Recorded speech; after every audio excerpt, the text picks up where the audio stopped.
Good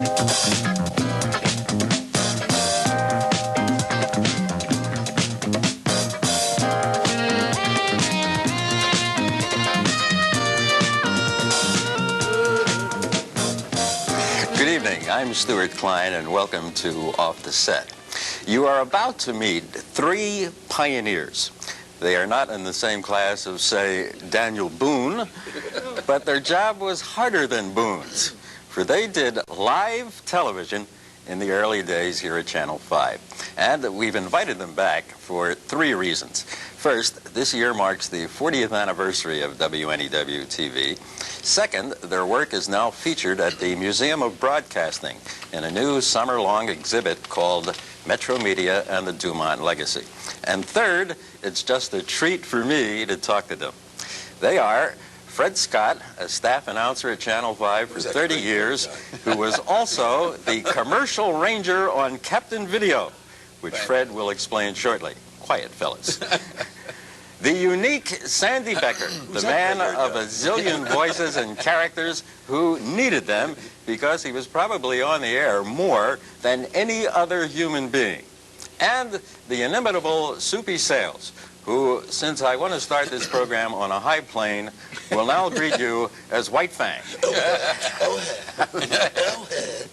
Soupy, what were the good parts and the bad parts about doing live television?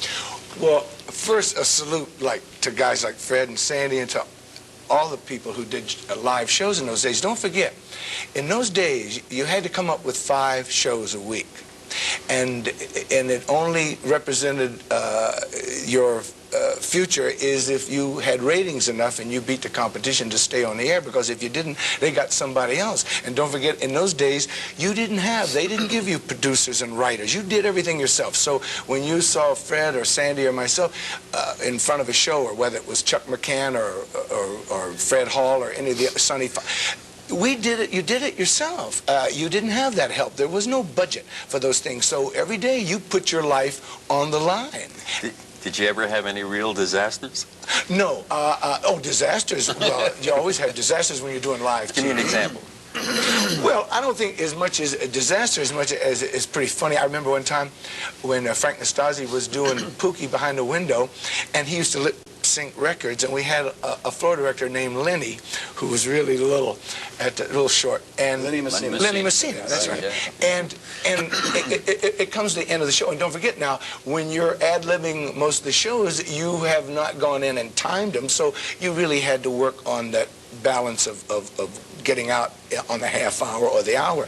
And so Pookie was singing, so I think Artie Farce or one of the directors said to Lenny, Arnie Knox, I think it was, did the show, said, tell that after the number, a fast goodbye.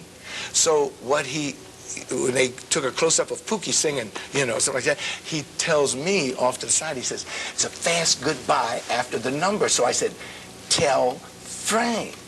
So I said, tell Pook, because he was right.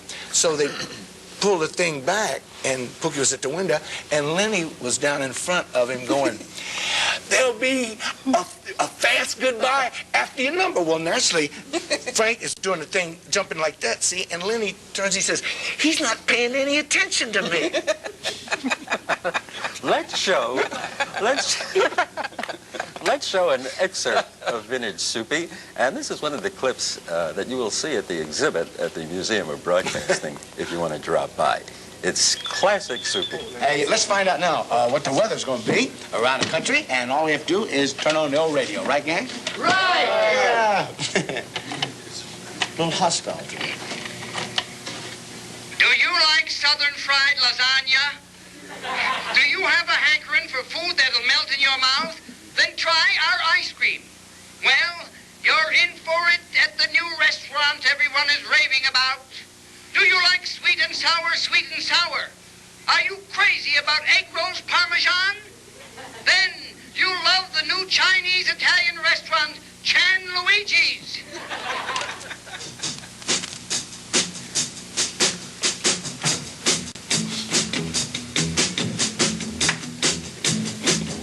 When I woke up this morning, you were on my mind.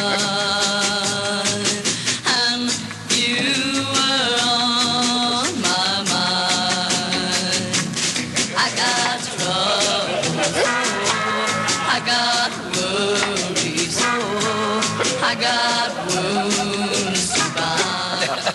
That's marvelous. We'll get back to Soupy, especially about pies in the face. Let's move on to Sandy, who I think at the height of your career at Channel 5, Sandy, I don't know how many hours you were on the air in one day. I don't know how many Tell hours. me. Well, actually, I had the morning show, which was on from 8 o'clock until 9 in the morning, 9:30. And then I had the evening show, which was an hour. So that was, and then I had a show on Friday night, which we called the Bugs Bunny Show. And we started the Wonderama show. Remember that one? That was originally, that was a 6-hour show from 12 until 6. You were the host of a 6-hour live television. 6 hours live. It was done much in the way that the old Dave Garroway show was done. I mean, the cameras would move in front of each other and the cables and the rest, and had a nice, really relaxed kind of atmosphere. And they had everything. It was very eclectic. It had we had puppet shows. We had Gilbert and Sullivan. As a matter of fact, that's when I discovered Chuck McCann. See, he was a puppeteer on that particular show. And then we'd have interviews, and then we'd have, you know, Girl Scouts singing, and then we'd have little clips and news and just about everything. But it was a 6-hour show. And it was exhausting, but we really accomplished a great deal. It was really interesting. What was all improvised, entirely extemporaneous. What was your budget on that show, Sandy? One of those big zeros. They didn't spend a lot of money. Oh, yeah, I can That's remember. why you had to ask the parents. No, I remember. That's right. No, I didn't do that. I never asked them. What would happen, you'd write a bit in those days for, you know, you want to use a dog. And, well, you know, you had your own dog. Finally, I used my own dog because in those days, they would get $250 for a dog. You'd go out and steal one and have them do the bit and then take them out, you know, back again.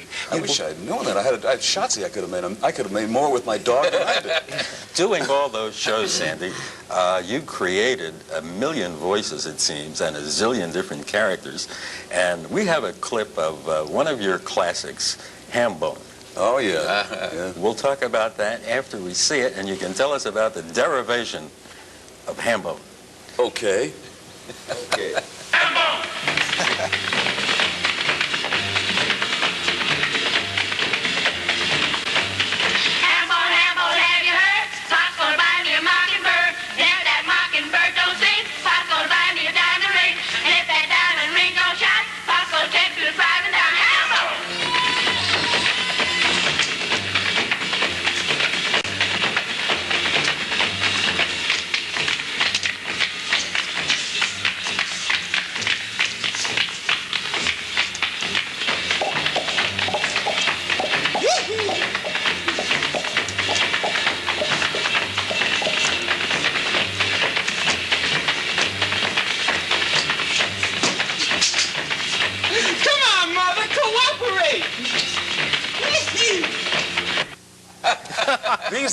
These are the original contact lenses. Man, I can contact the moon, Mars.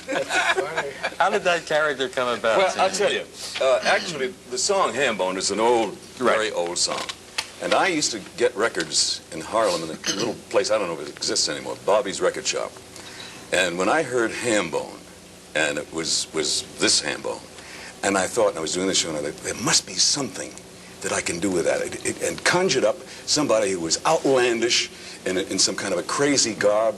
And I could think of the pith helmet and the feather, and then I finally put them together with the crazy eyes. And then at that time, the program director was a little conservative, and he said, well, what does it mean? I mean, what's a guy with a pith helmet and a crazy, you know, a lion tamer suit? And I said, I don't know, but I just have a feeling that it's gonna work with the rhythm and with the music. This is one of the advantages, as Soupy can confirm, that we had. You had gut feelings. Nobody put it through a computer, you know, and you took your chances, and as we did, and we went along with those things. And the same applies to all the characters that I did. You felt something. You thought it was going to be funny. Because I think the secret is that we have enough of the child in us so that we would like to see that kind of thing, and we go along with that. I think essentially that's what I'm talking about.